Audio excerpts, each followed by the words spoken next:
Chelsea are about to pip Man United to a transfer that could have been a useful start to the summer.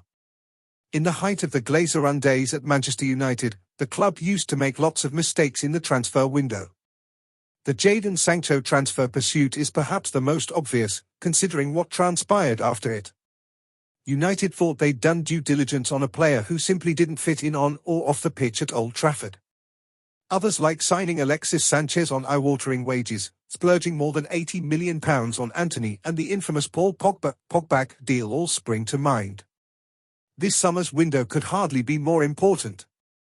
After finishing the Premier League season languishing in 8th position, 2 places worse off than in 2019 and 2022, United's past 2 reset windows, it's time to clear the deadwood and start afresh.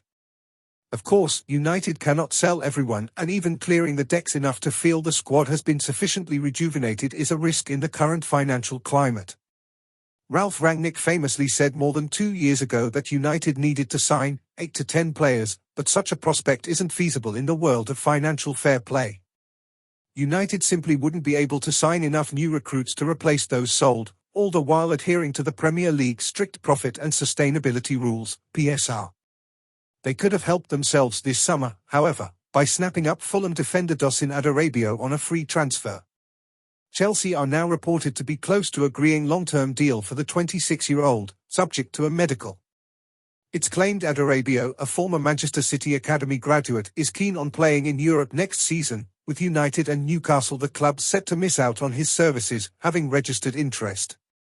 Some reports claim that Sancho's potential arrival at Stamford Bridge could mean that Trevoh Chalobah is sold, with United reportedly keen on signing him. Yet Sancho was a free and easy transfer United could have done without risking an impact on their ability to adhere to PSR. He is free, he is young enough to have years ahead of him in the side, and while he may not be a superstar name or even a first-team regular, he could have boosted United's squad in a position badly needed. With Raphael Varane on his way out and one of Victor Lindelof or Harry Maguire likely to go too, United are in dire need of central defensive reinforcements. Sancho feels like an easy opportunity that United have missed, an all too familiar feeling for fans who have followed the club's transfer travails in recent years.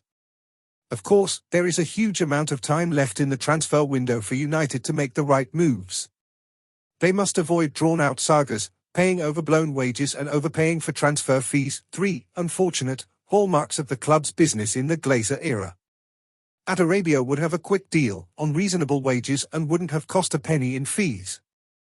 INEOS and Ratcliffe must move quickly for their first ever United deal to steer clear of any unwanted comparisons with the previous owners.